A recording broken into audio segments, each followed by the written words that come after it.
está el doctor Jesús Hernández. Él es investigador del laboratorio de inmunología del CIAD. Y le decía al doctor ahorita, la ciencia está de fiesta. Y pues sí. ¿Cómo está? Bienvenido. Muchas gracias por la invitación.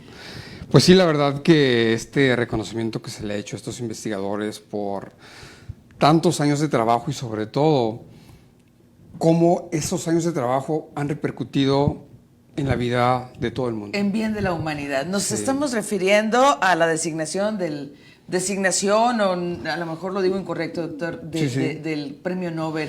De Medicina y Fisiología, ajá, 2023. A los científicos, lo voy a leer porque no quiero equivocarme, que permitieron el desarrollo de vacunas de ARN mensajero contra la COVID-19. ¿Lo dije bien? Sí. Sí. A ver, era hasta cierto punto impensable que el Nobel no quedara con algo relacionado con el COVID, doctor. Sí.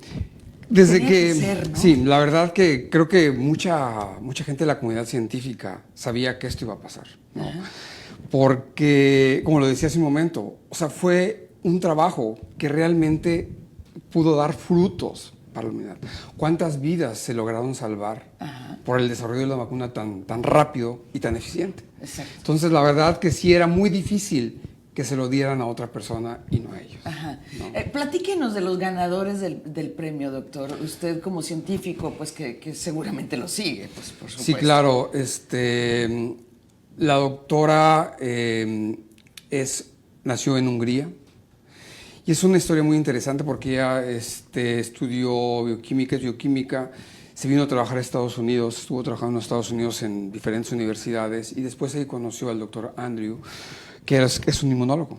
Entonces la doctora Katrina, ella tenía la idea, como bioquímica, de que se podía utilizar el RNA mensajero, para desarrollar terapias. Ella no pensaba en vacunas porque no es inmunóloga. A ver, dígame, antes de continuar, perdón, ¿qué es RNA? Lo que nosotros somos, sí, como está almacenado en el DNA. Todos conocemos el DNA. Y el DNA lo que maneja es la información genética de nuestras células, de nuestras proteínas. Lo que nos hace únicos. Lo que nos hace únicos, ¿no? El paso intermedio entre el DNA y una proteína es el RNA mensajero. ¿No? Es la manera en la que el DNA codifica la información que tiene para que pueda ser convertida en proteína. Entonces, las proteínas en nuestras células se producen gracias al RNA mensajero. Entonces, ella decía, si logramos tener un RNA mensajero sintético, podríamos generar terapias para muchas enfermedades en las cuales no existen proteínas o las proteínas están alteradas. Esa era su visión al inicio. Entonces conoció en la Universidad de Pensilvania al doctor Andrew y él como inmunólogo, como yo inmunólogo, él pensó en vacunas. Entonces dijo, bueno, ok, vamos a tratar de modificar el RNA mensajero para desarrollar vacunas. El problema que tenían ellos es que cuando ellos hacían la síntesis del RNA mensajero in vitro, en el laboratorio, el RNA era reconocido como algo extraño. O sea, lo aplicaban a un organismo, a la persona, animales. ¿De dónde lo sacaron? No, lo producían in vitro. ¿Lo producían in vitro? Sí, lo sintetizaban in vitro y lo aplicaban en animales. Pero cuando ocurría eso, el sistema inmune del animal reaccionaba. O sea, había una respuesta en contra de ese RNA. En contra. Porque nuestro sistema inmune tiene un sistema de vigilancia que evita o que identifica cuando algo entra, que es extraño. Nuestro RNA es diferente al RNA que se sintetiza. Que se hace en laboratorio. Exactamente. Entonces aquí el reto de ellos y la visión interesante fue, bueno, vamos a tratar de modificar el RNA que sintetizamos in vitro para que sea lo más parecido al RNA que tienen nuestras células. Y de esa manera, cuando lo apliquemos en un animal, pueda producir la proteína y no genere una reacción adversa. Y lo lograron. No, esa modificación es algo increíble, que a lo mejor es difícil explicarlo en este momento. No, lo está explicando muy bien, doctor. No lo quiero interrumpir. Bueno, esa modificación, el RNA tiene 4 nucleótidos, le llamamos, ¿no? Y todo se basa en esos 4 nucleótidos, 4 letras, Ellos trabajaron en particular en uno de ellos. Hicieron, obviamente, muchos experimentos hasta que encontraron cómo una pequeña modificación química en ese nucleótido mantenía, como les decía, la producción de proteínas, y cuando lo aplicaban a un animal, el animal no montaba una respuesta contra el RNA y sí montaba una respuesta contra la proteína que generaba ese RNA que se había modificado y que se había producido in vitro. Eso fue alrededor, esos datos lo publicaron 2007 aproximadamente. Sí. O sea, fue como que el inicio de toda la carrera. Toda esta carrera de las vacunas fue de 25 años aproximadamente. Entonces, logran hacer esto y empiezan a trabajar con diferentes patógenos. Y después llega la pandemia. Bueno, antes de esto, la doctora tuvo muchos problemas en la universidad. ¿Por qué? ¿Por su investigación? Bueno, su investigación al principio no tenía mucha creencia. Mucho sustento. O sea, era muy difícil en ese tiempo, era muy difícil creer que esto fuera posible.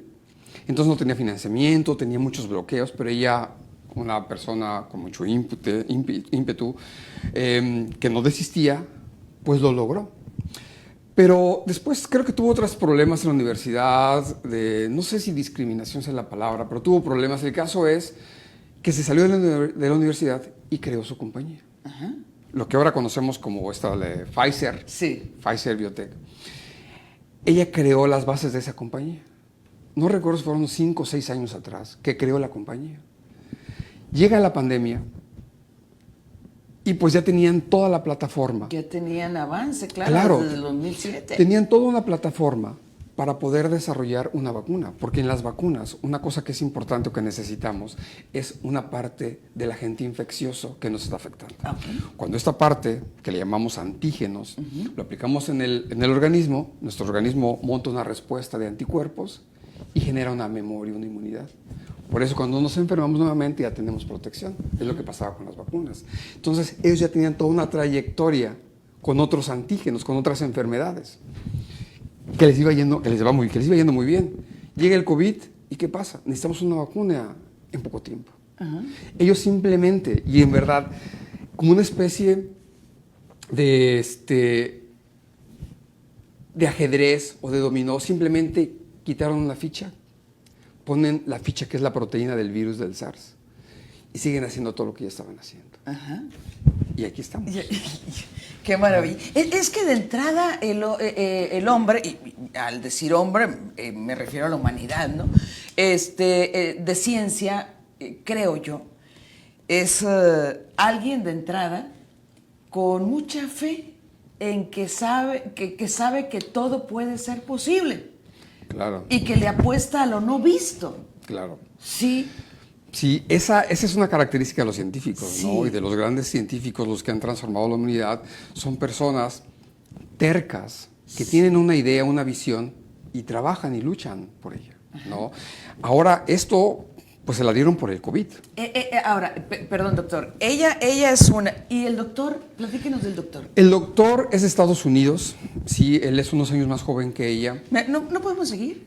¿Podemos seguir? Sí. ¿O hago pausa o no? Sí, podemos seguir. Ok, perdón. Bueno, entonces, él es inmunólogo, él es médico de formación, él es de Estados Unidos, él estudió su doctorado ahí en Estados Unidos, y después, cuando la doctora Catarina llega a Estados Unidos, a Pensilvania, él venía de un postdoc que había hecho en Israel. Entonces ahí se conocen y es que empiezan a trabajar. Pero él es inmunólogo. Creo que gran parte del desarrollo de todo esto, la mente brillante de todo esto, fue la doctora Catarina, ¿no? Porque ella, como bioquímica, ya tenía esa visión. Sí. Pero sí, definitivamente toda la parte de Andrew fue fundamental para poder acompañarla en la parte inmunológica. Y lo que quería decir es que esto no solamente sirve para el COVID, o sea, nos ayudó, pero ha sentado las bases para otras vacunas. Pero claro, a partir de ahí, pues cambiar, como la analogía que usted puso, cambiar la ficha del dominó y con la proteína que se requiere. Ahora hay vacunas con esa misma estrategia de RNA mensajero para influenza, para malaria, para tuberculosis, en desarrollo. Quizás la más avanzada es para influenza, ¿no? Hay vacunas que se están desarrollando para cáncer. ¡Ay, qué maravilla! Sí. Hay proyectos que están tratando de desarrollar terapias dirigidas. Ve que ahora se habla de las terapias personalizadas, Sí, ¿no? sí. Bueno, con todo esto se pueden hacer terapias personalizadas. Alergias. O sea, es un mundo de cosas. Abre un panorama. Por eso es así como que un ¿Parteaguas? Un parteaguas. ¿Usted lo considera así de relevante? Sí. La verdad, mucha gente estaba incrédula al inicio, cuando salieron estas vacunas, porque era increíble la forma en que trabajaban, o es increíble la forma en que trabajan, ¿no? Entonces, sí creo que es un parteaguas y va a ayudar a generar nuevas vacunas, no solamente las que tenemos, sino para otras enfermedades y terapia para el cáncer. Es algo muy promisorio para el control de algunos tipos de cáncer, ¿no? Qué maravilla. He visto en declaraciones de la doctora cómo pondera el trabajo en equipo, ¿no? Sí, claro. Y eso es lo interesante aquí también, es lo que decía hace un momento. Ella, bioquímica, ¿sí? Con una parte muy molecular, muy definida, con una visión al inicio de producir proteínas para corregir algunos errores que había. Y se une con el doctor Ancio, que es inmunólogo, que tiene otra visión. Ella no sabía, no visualizaba las vacunas. Y él, por el contrario, sabía, como inmunólogo, que para tener una buena vacuna necesitas un buen antígeno, una buena proteína. Necesitas que el sistema inmune tenga esa proteína. Normalmente, por ejemplo, las vacunas, las de influenza, por ejemplo, es un virus que se replica, todo el virus, y después se inactiva, ¿no? Entonces es complicado, costoso, ¿no? Esta no.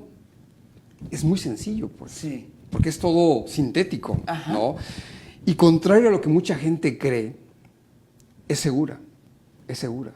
Porque al aplicar el ARN mensajero, mucha gente decía al inicio que el ARN mensajero se iba a integrar a nuestro DNA. Y eso no es cierto, pues.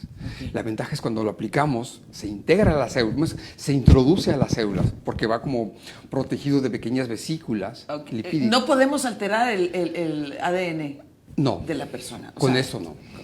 Eso, a lo mejor es el alegato científico. Exactamente. Sí. Y no, pues, no, porque el RNA mensajero va protegido en unas partículas de lípidos.